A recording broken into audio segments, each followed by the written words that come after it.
Hello guys, welcome to knowledge decoder. और आज हमने क्या किया था लास्ट क्लास में? हमने लास्ट क्लास में सीखा था कि किस तरीके से हम लोग आरोही क्रम होता है, किस तरह से अवरोही क्रम होता है, किस तरीके से हम लोग को सजाते हैं। और सीखे थे किस तरह से कि अगर कोई भी संख्या रहता है उनके बीच में अगर वैल्यू, कितने नंबर ऑफ वैल्यूज हैं, कितने नंबर ऑफ संख्या है, तो वो फाइंड करने के लिए हमने ट्रिक सीखी थी। ठीक है, तो आज ही उसी का एक्सटेंडेड रूप है, एक ट्रिक लेके आया हूँ जो आपको डायरेक्टली आसान कर देगा क्वेश्चन।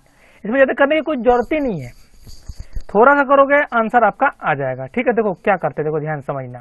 देखो ट्रिक ये है अपना कि इसे मान लो निकालना है n अंकों की कुल संख्या। अब देखो एक्चुअली n जो लिया हूं ना, ये n यहाँ कुछ भी हो सकता है, इसलिए इसको n मान लिया हूं। आगे क्वेश्चन कराऊंगा तो समझ में आएगा। ठीक है, n अंकों की कुल संख्या जो होगी उनका होता है रूल n अंकों की बड़ी संख्या, सबसे बड़ी संख्या मीन्स माइनस n-1 अंकों की बड़ी संख्या। ये रूल है। अगर कभी भी n अंकों की कुल संख्या निकालनी हो तो फॉर्मूला होता है n अंकों की कुल संख्या इज इक्वल टू n अंकों की बड़ी संख्या माइनस n-1 अंकों की बड़ी संख्या। ये भी सबसे बड़ी संख्या है, ये भी सबसे बड़ी संख्या है। ठीक है, चलो देखते हैं। सर इसका क्वेश्चन बताइए, सर समझ नहीं आता सर। चलिए क्वेश्चन करते हैं ना, दो तीन प्लेंटी ऑफ क्वेश्चन करेंगे, ज्यादा क्वेश्चन करेंगे तो आपको समझ में आएगा कि किस तरीके से हम लोग क्वेश्चन को सॉल्व कर रहे हैं। ठीक है, तो चलो देखो एग्जांपल देखो। इससे मान लो हमको निकालना है 2 अंकों की कुल संख्या, मान लो निकालना है। ठीक है, तो अब बताओ 2 अंकों की कुल संख्या, तो यहाँ पे 2 है, तो मतलब क्या 2 अंकों की, यहाँ होता है कि n अंकों की कुल संख्या था, तो यही n यहाँ पे था, तो n अंकों की बड़ी संख्या मतलब 2, तो 2 अंकों की बड़ी संख्या।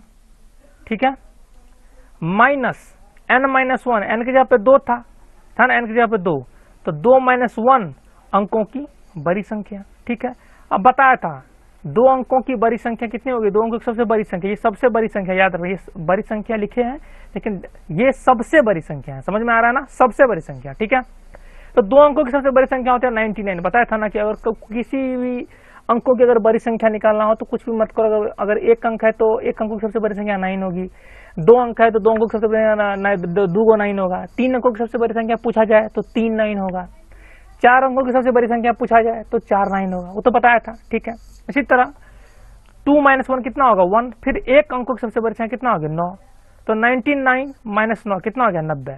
तो ये जो 90 होगी ना, ये 2 अंकों की कुल संख्या होगी। ठीक है, चलो अगला क्वेश्चन करते, देखो समझो, समझ में आ रहा है ना, कंसेप्ट समझो। ये n की जगह पे 2 था, हम लोग पुट करते चले गए, n की जगह पे 2, ये n-1 था, 2-1। ठीक है, चलो आगे बढ़ते हैं।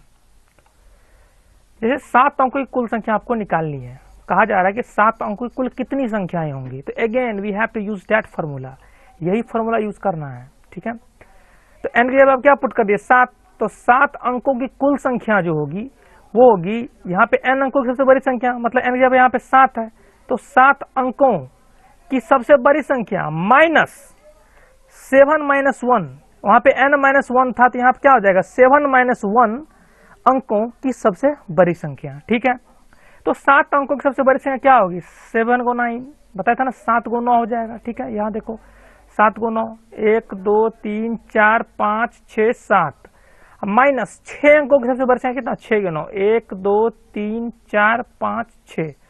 जब ये दोनों को सब्ट्रैक्ट करोगे सॉरी, तो ये हमारा कितना हो जाएगा, ये जो भी है इकाई दहाई सैकड़ा हजार 10,000 लाख 10 लाख, तो समझ लो 90 लाख 7 अंकों की कुल संख्या होगी। समझ में आ रहा है? ठीक है, चलो आगे बढ़ते हैं। देखो अब 5 अंकों इसी तरह से निकालना, मतलब 5 अंकों की कुल कितनी संख्याएं होंगी, एकदम से वही फॉर्मूला लगाना है, 5 अंकों की कुल कितनी संख्याएं होंगी। तो n की जगह क्या है 5 है, तो ये 5 यहाँ आ गया, मतलब 5 अंकों की सबसे बड़ी संख्या, माइनस n-1 होता था, n के जगह 5 है तो क्या हो जाएगा 5-1 अंकों की सबसे बड़ी संख्या। ठीक है, तो आप बताओ कि 5 अंकों की सबसे बड़ी संख्या कितना हो गया 5 × 9, 1 2 3 4 5। ठीक, माइनस 4 अंकों की सबसे बड़ी संख्या कितना होगी 4 × 9, 1 2 3 4, तो कितना हो गया हमारा 1 2 3 4। यही हमारा जब माइनस कर दी तो ये हमारा आंसर आ गया, मतलब क्या इकाई दहाई सैकड़ा हजार 10,000, मतलब 90,000 5 अंकों की कुल संख्या होगी। समझ में आ रहा ना एकदम से, ये जो फॉर्मूला है ना, ये फॉर्मूला जो लिखाया हूँ इसी बेस पे n अंकों की कुल संख्या होता है, अगर निकालना है n अंकों की कुल संख्या कितनी होगी, वो होता है n अंकों की सबसे बड़ी संख्या माइनस n माइनस 1 अंकों की सबसे बड़ी संख्या। ठीक है, ये बड़ी संख्या लिखा हुआ ये है सबसे बड़ी संख्या। ठीक है, चलो देखो अब आगे चलते हैं क्या सीन है। अब देखो कि अब एक प्रसारित रूप समझते हैं कि किस तरीके से लिखा जाए। बोला गया है कि देखो भारतीय पद्धति होती है, इंडियन स्टैंडर्ड होता है, उन्होंने बताया कि किस तरीके से लिखो आप। ठीक है, इसे इकाई दहाई सब टर्म में लिखो। जैसे मान लो कि ये क्या है 80,000।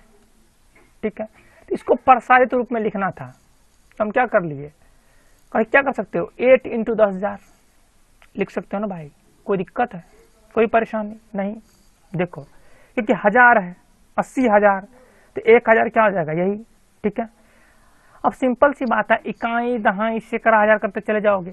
ठीक है ना, तो उस तरीके से हम लोग क्या कर लेंगे 8 इंटू 10,000। ठीक है, इसको और भी तोड़ सकते हो आप, जैसे 1000 को ऐसे लिखोगे, जैसे इकाई है तो इकाई को लिख दोगे 1 इंटू दहाई है फिर 10, समझ रहे हो ना, उस लेवल से आप लिखते चले जाओगे। ठीक है, चलो आप देखो अगला क्वेश्चन समझो।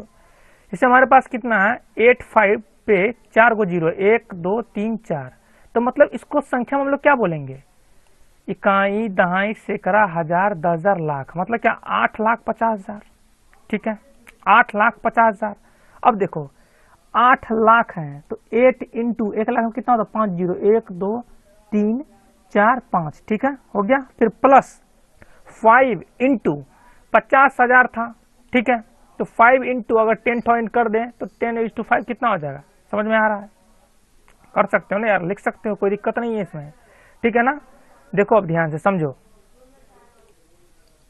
जैसे अब देखो कि 85 क्या है इकाई दहाई सैकड़ा हजार 10,000। ठीक है, तो हमारे पास क्या है 85,400 है। ठीक है, इसको लिखना है तो नहीं लिख सकते हो क्या, बताओ, आराम से लिख सकते हो। अगेन वही हमारा जो रूल है, देखो 85,400 है तो लिख सकते हो ना, इसको संख्या में हम लिख सकते हो 85,400, तो 85,000 है तो क्या किया ना कि 8 इंटू 10,000 लिख लिए, मतलब क्या 10 8 80,000।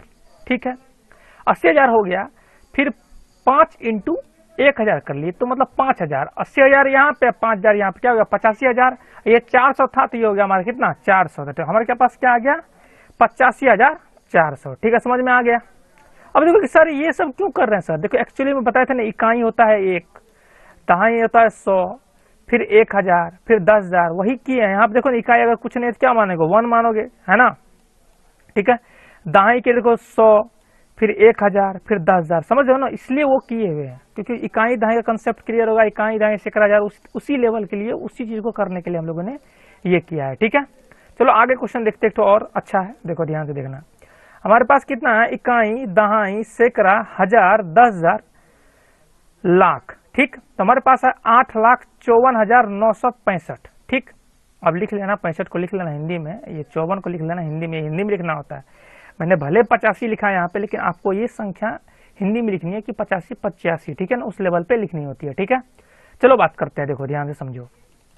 फिर से अगेन 8 लाख है तो 8 इंटू 1 लाख प्लस, अब 8 लाख हम लोग लिख लिए, हम हमारे पास 54,000, मतलब क्या 50,000 तो होगा ही, फिर 4,000 होगा, 50,000 का क्या लिखिएगा 5 इंटू 10,000 प्लस 4,000 को लिखिएगा 4 इंटू 1000 प्लस 965, 900 तो 900, अब प्लस 65 इंटू 1, 65 था 65 इंटू 1, यहाँ देखो 65 इंटू 1, समझ में आ गया ना। तो इस तरीके से हम लोग लिख सकते हैं 8,54,965 को हम लोग इस तरीके से लिख सकते हैं। ठीक है, तो क्यों लिखे यहाँ से, फिर से अगेन इकाई रहे यहाँ भी सेटिस्फाई होगा। देखो ये इकाई हो गया 1 दहाई 100। ठीक है, 1 मिनट, 65 इंटू 1 है ना, तो देखो 65 इंटू, सॉरी ये जो ना सैकड़ा है, जैसे इकाई दहाई सैकड़ा करते हो ना। ठीक है ना, तो एक्चुअली जो इकाई होगा फिर दहाई होगा फिर सैकड़ा होगा। अब ये 4 इंटू 100 को और आप एक्सपेंड कर सकते हो। ठीक है ना, तो यहीं भी से मान लो जैसे 65 है। ठीक है, तो क्या कर सकते थे यहाँ पे लिख सकते थे 60, समझ रहे हो ना, 6 इंटू 10 कर लेते हैं, इकाई में क्या लेते 5 ले लेते। ठीक है ना, तो इसको आप लिख सकते हो प्रसारित रूप में, आप लिख सकते हो, कोई दिक्कत नहीं है, किसी भी तरीके से लिख लो, कोई दिक्कत नहीं है। लेकिन आप कोशिश करना कि इकाई दहाई सैकड़ा हजार 10,000 सबका यूज हो। जैसे यहाँ पे मैंने डायरेक्ट कर दिया है कि जैसे मान लो 4 इंटू 100 कर दिया है। ठीक है, तो 4 इंटू 100 करने का मतलब ये नहीं है कि अब इकाई अंक नहीं होगा। जैसे मान लो कि मेरे को 400 लिखना था, तो 400 लिखना था तो 4 इंटू 100 कर लिए डायरेक्ट, क्योंकि इसमें सैकड़ा का अंक आ गया, कोई इसमें आपको दाहाई का कोई चक्कर ही नहीं था, डायरेक्ट सेकड़ा पे काम खत्म हो जाता तो कोई दिक्कत नहीं था। लेकिन इस पॉइंट पे क्या आ रहा था ना कि सेकड़ा तो हो जा रहा था, फिर हमको 65 था, तो 65 को लिख सकते हैं ना क्या, 6 इंटू 10 प्लस 5, तो 5 हमारा इकाई हो जाएगा। फिर दहाई के स्थान पे 10 इंटू 6 से करोगे तो 10 छके 60 प्लस 5, तो हमारा हो गया ना इकाई, दहाई, सैकड़ा, हजार, 10,000, फिर लाख। ठीक है, समझ में आ रहा ना, वही कंसेप्ट है। अब मान लो कि कहीं पे यूजी नहीं है, जैसे मान लो 400 था, यही सैकड़े पे काम खत्म हो जा रहा था, तो हम क्यों दहाई लिखे, समझ में आ रहा ना। अगर काम खत्म नहीं हो रहा है तो हम लोग को लिखना ही पड़ेगा। ठीक है, चलो ठीक है, तो चलो आगे देखते हैं कि आगे क्या सीन है। ठीक है, क्वेश्चन देखते हैं आगे क्या सीन हमारा बनता है। ठीक है ना, चलो देखो आगे क्या, ये तो समझ में आ गया ना, इकाई, दहाई, सैकड़ा, हजार, 10,000, लाख, उस फॉर्म में आप लिखते चले जाओगे। यहाँ 65 इंटू 1 को बताया था, 60 इंटू कर लोगे 10 प्लस 5, तो 5 इकाई हो गया, फिर 10, फिर 1000, देखो उसी तरीके से चलते चले गया है।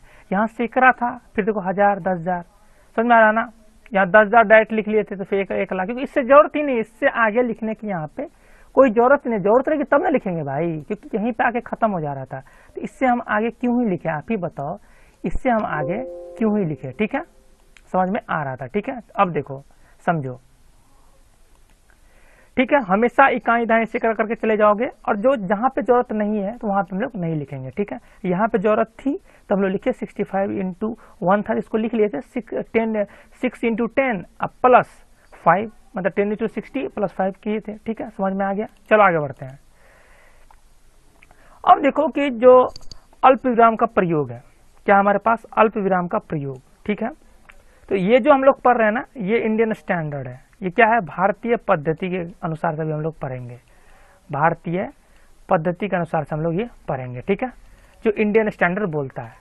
तो क्या सीन है कि ये आपके पास क्वेश्चन दे दिया रहेगा, कोई भी क्वेश्चन दिया रहेगा। ठीक है, अपन जनरली यूज भी करते हैं, कोई भी क्वेश्चन दिया रहेगा, क्वेश्चन पूछा जाएगा इसमें कहाँ कहाँ कोमा लगाए, कहाँ कहाँ कोमा लगाए, तो बताइए कहाँ कहाँ कोमा लगाइए। ठीक है, तो इनका रूल क्या है ना, आप समझना। देखो रूल ये है कि आपको क्या करना होता है ना, कि हमेशा राइट टू लेफ्ट जाओ। राइट टू लेफ्ट जाओ का मतलब ये होता है कि दाएं से बाएं जाना है, मतलब ये हो गया लेफ्ट, ये हो गया अपना राइट, तो दाएं से बाएं मतलब क्या, इधर से इधर हमेशा जाना है। ये तो समझ में आ गया। ठीक है, चलो आगे देखो ध्यान से, समझ में आ गया था। देखो अब ध्यान से, जब देख लिए पहला रूल क्या था हमें लोग को, कि हमेशा राइट से लेफ्ट जाना है, तो दाएं से बाएं जाना है। ठीक है, तो रूल क्या बोला ना, कि जो भारतीय पद्धति जो बनाए हैं उन्होंने बोला कि सबसे पहला कोमा आप जो है ना वो डालो 3 अंकों के बाद। ठीक है, मतलब क्या, राइट से, ये राइट पॉइंट है, ये दायां से 3 अंक के बाद, 1 2 3 के बाद यहाँ पे देख लिया। फिर बोला कि दूसरा कोमा आप डालो, दूसरा कोमा आप डालो, यहां से देखो दूसरा कोमा डालो आप 5 अंकों के बाद, राइट से ही, तो राइट से गिनो 5, कौन सा होगा बताओ, राइट से हमारा 5 जो होगा ये वाला होगा, देखो 1 2 3 4 5 यहाँ पे। ठीक है, अब बोला कि तीसरा कोमा जो है आप 7 अंकों के बाद डालो, कहां से, राइट से, तो गिनो 1 2 3 4 5 6 7, अगेन 7 के बाद यहाँ डाल दिया। ठीक है, समझ में आ गया। तो ये भारतीय संख्या पद्धति का ये बोलना था कि आप कोमा डालो, हमेशा राइट टू लेफ्ट जाओ हमेशा, और एक 3 अंक के बाद डालो, दूसरा 5 अंक के बाद डालो, और तीसरा 7 अंक के बाद डालो। ठीक है, चलो आगे बढ़ते हैं। इसी तरह क्वेश्चन था, ये दिया हुआ था क्वेश्चन में कहाँ कहाँ कोमा लगाएंगे, तो हम जानते हैं राइट टू लेफ्ट जाना है, पहला 3 अंक के बाद, 3 अंक के बाद लगा दिए, दूसरा 5 अंक के बाद यहाँ से लगा दिए, फिर 7 अंक के बाद 1 2 3 4 5 6 7 अंक के बाद लगा दिए। इसी तरह इसमें भी कर लोगे, कर ही लोगे। अब बुझियार हो गए हो, तेज हो यार, अब तेज हो गए हो, पहले नहीं तेज तब तेज हो गए हो, कर लोगे। जैसे 3 अंक के बाद लगाना है तो 1 2 3 के बाद लगा दिए, इसी तरह 5 अंक के बाद लगाना था तो 1 2 3 4 5 अंक के बाद लगा दिए, फिर क्या लगाना होता था, 7 अंक के बाद होता था, 1 2 3 4 5 6 7, 7 अंक के बाद लगा दिए। ठीक है, तो ये पता चलेगा हम लोग किस तरीके से कोमा लगा सकते हैं, हम लोग भारतीय पद्धति जो फॉलो करेंगे उसमें। लेकिन बोला कि अंतर्राष्ट्रीय संख्यान पद्धति में क्या करिए, क्या कीजिएगा, कहाँ कहाँ कोमा लगाइएगा। तो इनका रूल ये बोला ना कि यहाँ भी आपको राइट टू लेफ्ट ही जाना है, राइट टू लेफ्ट ही जाना है, यहाँ भी मतलब दाएं से बाएं ही जाना है, दाएं से बाएं ही जाना है। ठीक है, समझ में आ रहा है। लेकिन इन्होंने बोला कि आप जो पहला कोमा लगाओगे ना वो तो ठीक है, 3 अंक के बाद ही लगाओ, उसमें भी भारतीय संख्या पद्धति में बोला था 3 अंक के बाद ही लगाओ, और जो अंतर्राष्ट्रीय जो इंटरनेशनल है उनका भी कहना यह था कि आप पहला कोमा जो है ना 3 अंक के बाद ही लगाओ, ठीक है। लेकिन बोला कि दूसरा कोमा जो है ना सेकेंड कोमा वहां था 5 अंक के बाद लगाना था राइट से, लेकिन यहाँ पे लगाना 6 अंक के बाद, कहां से, राइट से, ठीक है। और थर्ड कोमा जो है वहां था 7 अंक के बाद था, देख लो 7 अंक के बाद था यहाँ पे, ठीक है। लेकिन यहाँ पे आपको लगाना है 9 अंक के बाद लगाना है, ठीक है। जैसे मान लो एक देखो क्वेश्चन कर लो, जैसे देखो यही क्वेश्चन था हमारे पास, देखो क्या था, ये बाद में पढ़ेंगे इंपॉर्टेंट पॉइंट, पहले ये देख लो। देखो जैसे मान लो क्वेश्चन था हमारा 509432 ठीक है, ये क्वेश्चन था हमारे पास, ठीक है। इन्होंने बोला कि आप कोमा लगाओ लेकिन ये फॉलो करते हुए लगाओ, अंतरराष्ट्रीय संख्यांकन पद्धति को फॉलो करते आप कोमा लगाओ। तो हम बताए थे हमेशा राइट टू लेफ्ट जाना है, क्लियर। तो पहला 3 अंक के बाद 1 2 3 अंक के बाद लगा दिए, फिर दूसरा कितना है 6 अंक के बाद, तो 1 2 3 4 5 6 अंक के बाद लगा दिए, फिर तीसरा कितना 9 अंक के बाद 1 2 3 4 5 6 7 8 9, इसके बाद कुछ आगे रहता तो हम लोग 9 अंक के बाद लगा देते, कोई दिक्कत। तो समझ में आ गया कि क्या अंतर है अपना भारतीय पद्धति में और क्या अंतर अपना अंतर्राष्ट्रीय पद्धति में। भारतीय पद्धति में हम लोग यूज करते हैं क्या, यही सब 3 अंक के बाद लगाते हैं, 5 अंक के बाद लगाते हैं, 7 अंक के बाद लगाते हैं। लेकिन जब अंतर्राष्ट्रीय पद्धति पढ़ते हैं तो क्या करते हैं, अपन 3 अंक के बाद लगाते हैं, 6 अंक के बाद लगाते हैं, 9 अंक के बाद लगाते हैं, लेकिन हमेशा कहाँ से, राइट से, दाएं से, ठीक है। अब देखो इंडिया वाला बोला था, जानते भी हो, बताए भी थे कि ये हमेशा होता है इकाई, दहाई, सैकड़ा, हजार, 10,000, लाख, 10 लाख, है ना, करोड़, 10 करोड़, अरब, 10 अरब, यही होगा, ठीक है। लेकिन जब आप इंटरनेशनल पद्धति में जाते हो तो इनका कहना है ना, हाँ इकाई, दहाई, सैकड़ा, हजार, 10,000, लेकिन 10,000 बाद के जो अपन लोग लाख बोलते हैं ना, यहाँ वो लाख नहीं होता, यहाँ 10,000 के बाद बोला जाता 100,000, उसके बाद बोलता है 1 मिलियन, उसके बाद बोला जाता 10 मिलियन, उसके बाद 100 मिलियन, उसके बाद 1 बिलियन, उसके बाद 10 बिलियन। ये हमारा क्या हो गया, अंतर्राष्ट्रीय पद्धति। अंतर्राष्ट्रीय पद्धति में हम लोग इस तरीके से फॉलो करते हैं, और अपना इंडियन तो जानते ही हो जो बताया अभी, ठीक है। अब देखो कुछ इंपॉर्टेंट पॉइंट है कि कहा गया कि सर क्या रिलेशन है सर भारतीय पद्धति और इसमें क्या रिलेशन है, ठीक है। तो देखो ये चीज याद रखो कि पॉइंट्स 1 मिलियन बराबर होता है 10 लाख, ये आपको रिमेंबर रखना है, ठीक है। दूसरा है 10 मिलियन बराबर होता है 1 करोड़, ठीक है। और तीसरा याद रखना 10 करोड़ बराबर होता है 100 मिलियन, 10 करोड़ बराबर होता है 100 मिलियन, और होता है 1 बिलियन इक्वल टू 1 अरब। ये आपको याद रखना है, ये कुछ बेसिक चीजें हैं, ये आपको याद रखनी है, ठीक है। चलो आगे बढ़ते हैं। देखो अब देखो कि 1 मिलियन में क्या होता है 10 लाख, तो 10 इंटू 1 लाख कर सकते हैं ना। अगर रुपया में चेंज करना है तो 1 लाख को इतना रुपया लिख सकते हैं ना ब्रो, लिख सकते हैं। तो हमारे पास कितना हो गया, इतना रुपया, ठीक है, 10 लाख रुपया। अब देखो क्वेश्चन उठता है कि पूछा जा सकता है आपसे कि 1 मिलियन में कितना 10,000 है, मतलब 1 मिलियन में कितना 10,000 होता है। इसका देखो सिंपल ट्रिक क्या है, पहले 1 मिलियन को आप रुपया में चेंज कर लो। अभी बताया था 1 मिलियन कितना होता है 10 लाख, तो 10 लाख को हम लोग क्या कर लिए, रुपया में चेंज कर लिए, यहाँ पे रुपया में चेंज कर लिए, ठीक है। अब फिर हमारे पास अगला क्या था 10,000 था, फिर 10,000 को भी रुपया में चेंज कर लो। बताओ कैसे करोगे, 10,000 है तो 10 गुना 1,000, यहाँ पे तो रुपया ही तो है, ये तो रुपया ही तो है 10,000। तो कभी भी अगर नंबर निकालना हो ना तो रूल ये है कि आप 12 बटा छोटा कर लो, मतलब डिवाइड का रूल है, जो बड़ा होगा उतना बटा जो छोटा होगा उतना। तो 12 यहाँ कितना था, यही था, क्योंकि ज्यादा जीरो है, ऑब्वियसली ये 12 होगा। और डिवाइड छोटा कितना था 10,000, जब कट किए तो हमारे पास कितना आ गया 100। इट मीन्स क्या हुआ हमारा कि 1 मिलियन में हमारा क्या है 100 10,000 है। समझ में आ गया, ठीक है। चलो अगला क्वेश्चन करते हैं और क्लियर होगा। जैसे अगला क्वेश्चन है कि 1,000 में कितने 100 हैं, ठीक है। तो फिर क्या करेंगे, देखो 1,000 तो सिंपल सी बात है कि अपने रुपया में ही है, रूल है रुपया में चेंज करना। फिर कितने 100 है, ये भी 100 रुपया में ही है। तो बस रूल क्या है, अगर नंबर निकालना हो तो रूल है डिवाइड करने का, मतलब क्या 12 बटा छोटा। तो 12 कौन सा 1,000, अब बटा छोटा कितना है 100 कर दिए, तो मतलब क्या हो गया 10, ठीक है। मतलब 1,000 में हमारा 100, 1,000 में हमारा 10 100 रुपया है। और बेसिक बात आप देखो ना, तो आपके पास 100 रुपए का एक नोट है, अगर आपको हम 10 नोट दे दे तो 10 गुना 100 कितना हो जाएगा 1,000 हो जाएगा ना। तो यहाँ से प्रूफ भी तो हो जा रहा है यार, कोई प्रॉब्लम थोड़े है। ये डिवाइड का रूल होता है, पहले आप रुपया में चेंज कर लो, फिर डिवाइड का रूल ये कि आप बराबर छोटा कर लो, आपका आंसर आ जाएगा, ठीक है। इसे देखो एक और क्वेश्चन देखो, इसे मान लो 1 लाख में कितने 100 रुपये हैं, ठीक है, यही क्वेश्चन था। देखो हमको नंबर निकालना था, तो रूल क्या था, 1 लाख को पहले आप बदल लो, कितना रुपया में बदल लिए, फिर 100 रुपया तो था ही, तो रूल क्या था, 12 बटे छोटा। 1 लाख था तो 1 लाख कर लिए, 1 पे 5 के जीरो, 1 2 3 4 5 रुपया बट्टा 100 रुपया, कट किए तो हमारे पास कितना हो गया, 1000। मतलब क्या कि 1 लाख में हमारा 1000 100 रुपये का नोट है, मतलब 100 रुपये का हमारे पास 1000 नोट है। समझ में आ रहा है ना कंसेप्ट? देखो क्लियर करते जाना कंसेप्ट, टेंशन नहीं लेना है।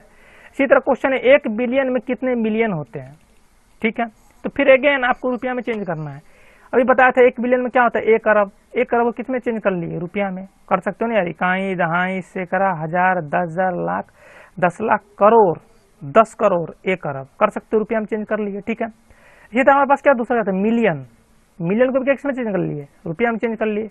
अब बताए थे 1 मिलियन में होता है 10 लाख, ठीक है, 10 लाख को फिर के रुपया में चेंज कर लिए, 10 को 1 पे 1 लाख बराबर होता है 1 पे 5 जीरो, कर लिए रुपया में। फिर अगेन नंबर निकालना है तो डिवीजन का रूल है, डिवाइड करना होता, भाग करना होता, कितना 12 बटे छोटा। अब बताओ कि ये बड़ा है या ये बड़ा है, तो ऑब्वियसली यहाँ पे ज्यादा जीरो है तो ऑब्वियसली यही बड़ा होगा। तो इतना बटा ये छोटा है, ये पोर्शन ये वाला पोर्शन हमारा कहाँ है, ये वाला है, ठीक है, समझ में आ रहा है। तो ये पोर्शन हम लोग कहाँ पुट कर दिए, फिर जो कट किए तो हमारा आंसर आ गया 1000। इट मीन्स क्या हुआ कि हमारा 1 बिलियन में 1000 मिलियन होता है, क्या 1000 मिलियन होता है 1 बिलियन में। समझ में आ रहा है, ठीक है। तो समझ में आया ना कि क्या कंसेप्ट है, डिवाइड करने का रूल है, बस 12 बटे छोटा करना, आपको आ जाएगा नंबर कितना किसका नंबर है, ठीक है। ये तो जैसे 1 बिलियन में कितने करोड़ होते हैं, बस अगेन आप 1 बिलियन में कितना होता है 1 अरब, उसको हम लोग रुपया में चेंज कर लिए, कोई दिक्कत। उसी तरह 1 करोड़ था, दूसरा 1 करोड़ था ना यार, इसको रुपया में चेंज कर लिए। फिर अगेन क्या पूछ रहा है, नंबर पूछ रहा है, 12 बटे छोटा कर लो, 12 बट्टा छोटा, ठीक है, क्या कर लेना है 12 बट्टे छोटा। समझ में आ रहा होगा, क्योंकि ये देखो ये रूल है, ऑब्वियस सी बात है कि बिलियन बड़ा है, ऑब्वियस सी बात है बिलियन बड़ा होगा, वो 1 करोड़ से तो बिलियन बड़ा ही होगा, तो ऑब्वियसली अगर 12 बटे छोटा करोगे तब ना एक बड़ा वैल्यू आएगा। समझ में आ रहा है ना, 12 बटे छोटा कितना होगा हमारा 100 करोड़, 100 करोड़ होते हैं 1 बिलियन में।